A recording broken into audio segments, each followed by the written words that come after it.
விசேஷமாக நம்முடைய உலக ரட்சகர் வேதாகம கல்லூரி நாம் ஆரம்பிக்க வேண்டிய நோக்கம் எதற்கு என்று சொன்னால், நாம் இந்த நாளில் விசேஷமாக இந்த திருச்சபைகளில் அவருடைய வருகை மிக சமீபமாக இருக்கிறபடினாலே உலகம் அழிவு நோக்கி ஓடிக்கொண்டிருக்கிறது. ஆனாலும் நாம் இன்றைக்கு அந்த அழிவிலிருந்து தப்பித்துக் கொள்வதற்கு முதலாவது திருச்சபை மக்களை நாம் என்ன செய்யணும், சந்தித்து அறிந்து கொள்ள வேண்டும் என்பதற்காக வாரத்தோடு இந்த வேதாகம கல்லூரி ஆரம்பித்துக் கொண்டிருக்கிறோம். முதலாவது வேதம் சொல்லுகிறது நியாய தீர்ப்பு திருச்சபைக்கு தான் வருது. முதலாவது நியாய தீர்ப்பு எது கொண்டு வரார்? திருச்சபைக்கு கொண்டு வரார். அதனால திருச்சபை மக்களை நாம் என்னத்தான் போதனை செய்தால், என்னத்தான் சந்தித்து சொன்னாலும் அவர்கள் வளர்வதற்குரிய காரியங்களை அவர்கள் விட்டு விடுகிறார்கள். அவர்களை இப்படிப்பட்டதான வேதாகமத்தை கற்றுக் கொடுத்து முதலாவது திருச்சபையை நாம் என்ன செய்ய வேண்டும், வளர செய்ய வேண்டும் என்பதற்காகத்தான் வருகைக்கு, இயேசு கிறிஸ்து வருகைக்கு இந்த திருச்சபை ஆயத்தமாக்க வேண்டும் என்பதற்காக, சத்தியத்தை போதிப்பதற்காக, சத்தியத்தை அறிந்து கொள்வதற்காக இந்த முயற்சி எடுத்திருக்கிறோம். இந்த முயற்சியை கர்த்தரும் அங்கீகரித்திருக்கிறார். ஆனால் இன்றைக்கு அதுக்கு தேவதாசர்கள் விசேஷமா வாரத்தோடு கூட நாம் அழைத்த போது அவர்கள் கலந்து கொண்டு இந்த நாட்டில் சிறப்பித்துக் கொண்டிருக்கிறார்கள். அதற்கான தேவனுக்கு நன்றி செலுத்துகிற விசேஷமாக இந்த saviour of the world Bible college ஏதோ ஒரு ஆதாயத்துக்கும் அது எதுக்காகவே ஆரம்பிக்கவில்லை. ஆனாலும் என்னிடத்துல உண்மையா சொல்ல போனா இந்த காலேஜ் ஆரம்பிக்கிறதுக்கு எனக்கு தகுதியில் அதை ஆரம்பிக்கக்கூடிய சூழ்நிலை கிடையாது. ஆனாலும் கூட கர்த்தர் என்ன சொன்னார், நான் ஆக்சுவலா நான் தமிழ்நாட்டிலே ஊழியம் செய்ய விரும்பல. முதல்ல நான் நினைச்சது பூரா வட இந்தியா தான் ஊழியம் செய்யணும் அப்படின்னு விரும்பினேன். ஆனால் ஆண்டவர் சொன்னாரு, உன் சொந்த ஜனத்தை, உன் சொந்த குடும்பத்தை, உன் சொந்த ஊரை பாரு, அதுக்கப்புறம் போகலாம் அப்படின்னாரு.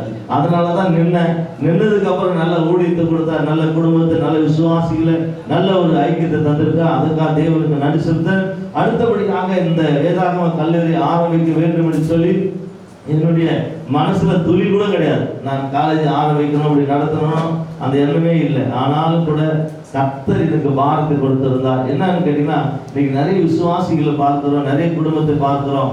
சபைக்கு வருகிறார்கள், போயிடுறாங்க, வேலைக்கு போறாங்க. ஆனா சத்தியத்துக்குள்ள அதிகமாய் நிலைச்சு நிற்காததுனாலதான் அந்த விதை, காமனுடைய வார்த்தை சொல்லுகிறது, விதை விதைக்கப்பட்ட விதைகள் அதாவது முச்செடியில் விழுந்தது, கற்பாரில் விழுந்தது, வழியருகே விழுந்தது, இப்படிப்பட்ட விதைகளாக இருக்கிறது.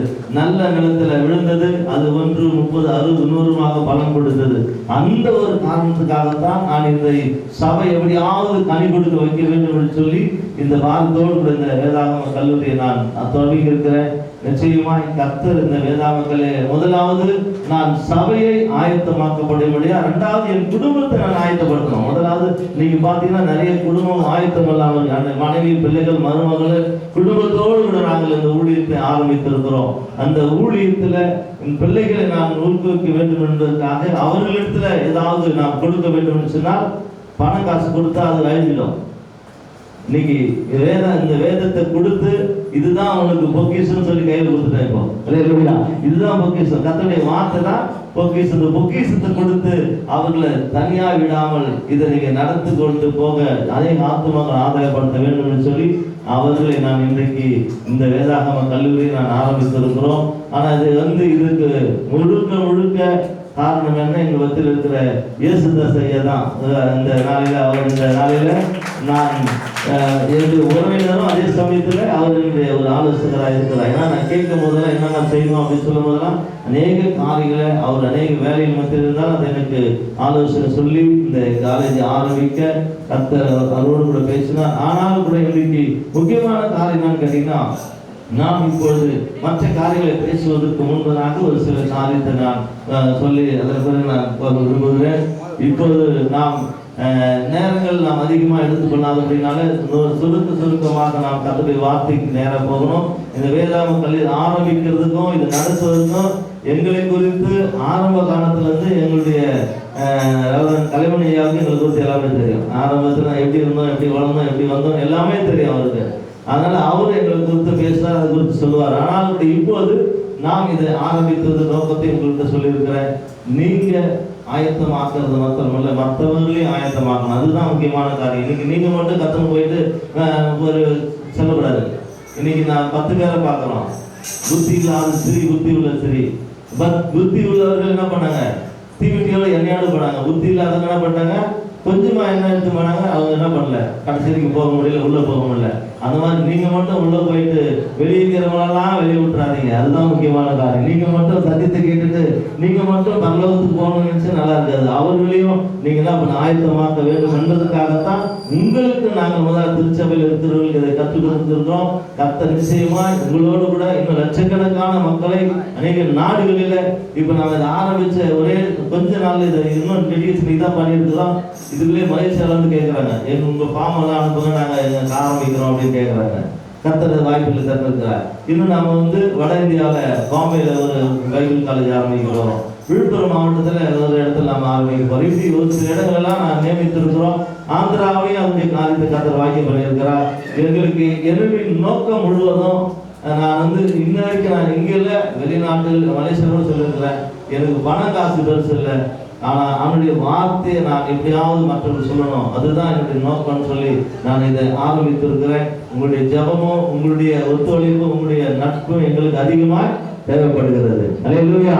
அதற்காகத்தான் நான் இன்றைக்கு உங்களோடு கூட இந்த காரியத்தை ஆரம்பிக்கிறோம். அதற்கு இந்த நம்முடைய திருச்சபைக்கு முக்கியமா என்னன்னு கேட்டீங்கன்னா, மிகவும் அன்பு செலுத்தி ஜனங்களை உற்சாகப்படுத்துகிற சிஸ்டர் கல்யாணி அவர்கள் தான் நம்முடைய திருச்சபையில் எது நடந்தாலும் இது தவறு, இது கரெக்ட், இது பண்ணணும், அதை பண்ணணும்னு சொல்லி ஜனங்களை என்ன பண்ணி கொண்டிருக்காங்க, அவங்க அரவணைத்து கொண்டிருக்கிறாங்க.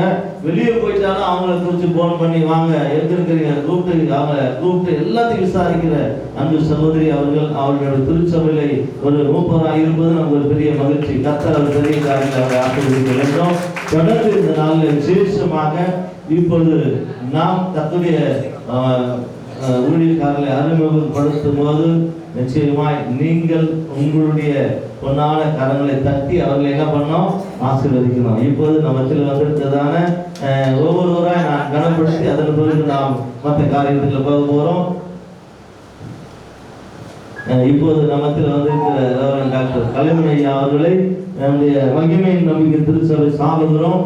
விசேஷமா உலகம் எங்களும் ரொம்ப அதிகமாய் பிரஸ்தாவப்படுகிற அநேக ஊழியர்களை, அநேக ஊழியர்களை, அநேக கட்டுண்டவர்களை, அநேக பிரச்சனை இருக்கிறவர்களை, அநேக வியாதியில் இருக்கிறவர்களை விடுதலை ஆக்கக்கூடிய வரங்களை கொடுத்து மகிமையாய் கர்த்தர் அநேக தேசங்களில் நாடுகளில் பயன்படுத்தி வருகிற தேவனுடைய மனுஷன். அவரை நம்ம மத்தியில் வந்திருக்கிறது மிக்க மிக்க ஒரு மகிழ்ச்சி. அவர் நிறைய ஊழியர்கள், நிறைய வேலைகள் இருந்தால் சொன்ன மாத்திரத்தில் அவர் வந்தது நோக்கம் கேட்டீங்கன்னா எங்க மேல வச்சு அன்புனால தான் வந்திருக்கிறார். இல்லையா? அந்த அன்புக்காக நாம் இப்போ தேவ சமூகத்துல இப்போ நாம் அவரை கனப்படுத்த போகிறோம். ஜபசி கனப்படுத்த ஐயாவை கனப்படுத்தலாம்.